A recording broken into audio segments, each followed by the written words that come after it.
Your heart suddenly starts pounding out of nowhere. It jumps to 150, 180, even 200 beats per minute. You feel lightheaded, uneasy, and it can honestly feel like something is seriously wrong. But what most people don't realize is that emergency room doctors can often bring this under control within seconds. In some cases, they don't even need medication. And there's even a simple technique you can do yourself that may help. This is something worth knowing because it can make a huge difference if it ever happens to you. This condition is called SVT, and it's one of the most common heart rhythm problems seen in emergency settings. During an episode, the heart suddenly starts beating extremely fast, usually somewhere between 150 and 250 beats per minute, and it often happens without any warning at all. For some people, it stops within seconds. For others, it can continue for hours. If it goes on untreated, it can lead to low blood pressure, fainting, and in certain high-risk individuals, even more serious complications. To understand SVT, imagine the heart's electrical system like a network of roads. Under normal conditions, a single electrical signal travels smoothly from the top chambers of the heart down to the bottom, creating a steady and coordinated heartbeat. But in SVT, that signal gets caught in a kind of loop.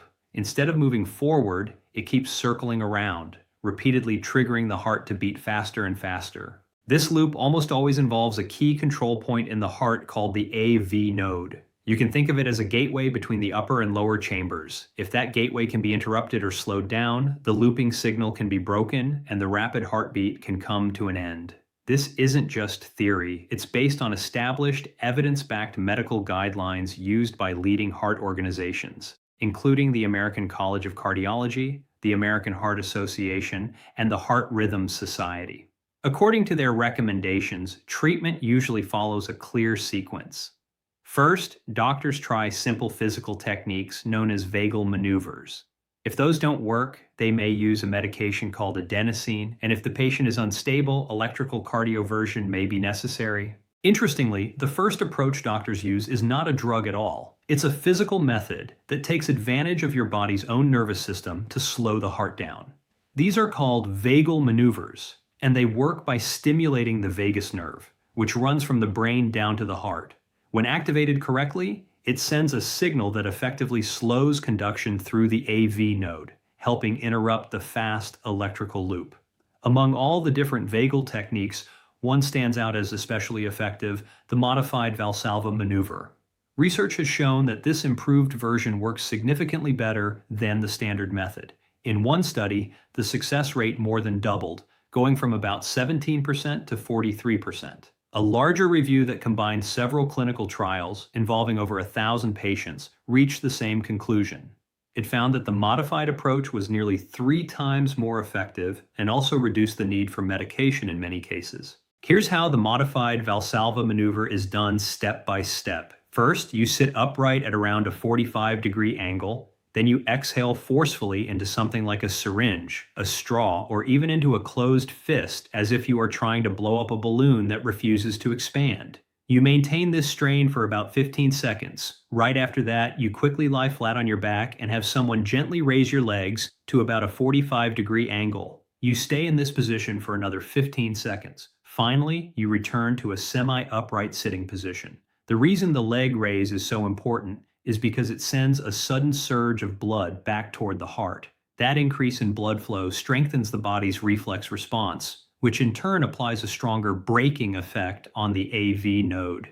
This is what makes the modified version far more effective than simply bearing down alone, as it enhances the body's natural ability to reset the heart's rhythm. But it's just as important to know when to stop and get medical help. If the episode doesn't settle after 2 or 3 attempts of a vagal maneuver, don't keep trying on your own. Go to emergency care immediately if you experience chest pain, severe shortness of breath, or a feeling that you might faint. And if things are clearly getting worse instead of improving, that's not the time to wait or monitor at home. Call for help right away. Doctors also use other vagal maneuvers in controlled settings. One is carotid sinus massage, where gentle pressure is applied to one side of the neck for about 5 seconds. However, this is generally avoided in most people, especially anyone with a history of stroke or carotid artery disease, because it can carry serious risks. Another simple method is splashing or applying cold water to the face, which activates what's known as the diving reflex and naturally slows the heart rate. There was also a technique involving pressure on the eyes, but that method is no longer recommended. It was used in the past, but it carries a real risk of eye injury, so it should not be attempted under any circumstances. If vagal maneuvers don't work, the next step in treatment is a medication called adenosine.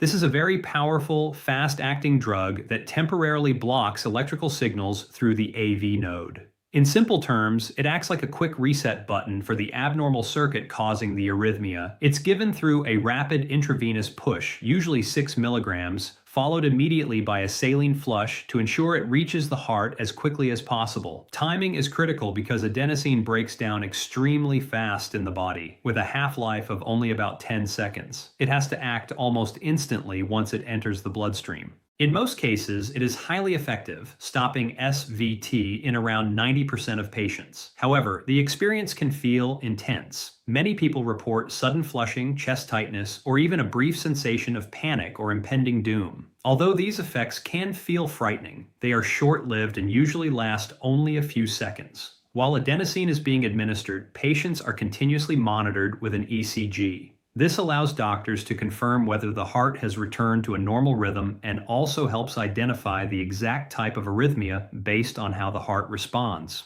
If adenosine doesn't work, there are further treatment options. Medications such as calcium channel blockers like diltiazem or verapamil can be used and are often effective in converting SVT back to normal rhythm, sometimes with success rates ranging from about 64% up to nearly 98%, and their effects tend to last longer than adenosine. Beta blockers may also be used to help control the heart rate, and in more serious cases, especially if a patient has dangerously low blood pressure or becomes unconscious, doctors may perform synchronized electrical cardioversion, which is a carefully controlled electrical shock given under sedation to restore normal rhythm.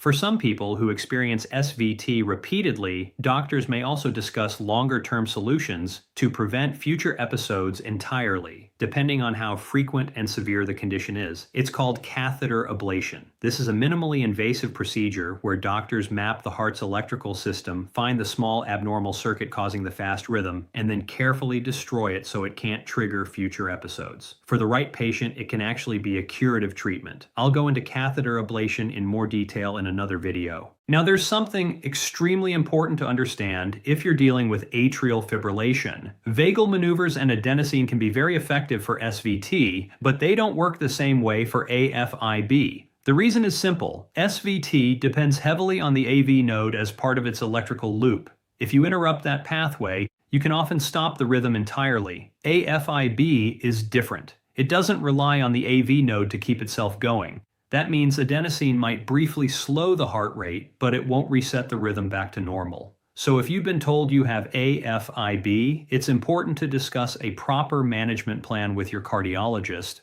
rather than assuming the same techniques apply. For people who experience frequent SVT episodes, catheter ablation is definitely something worth asking about.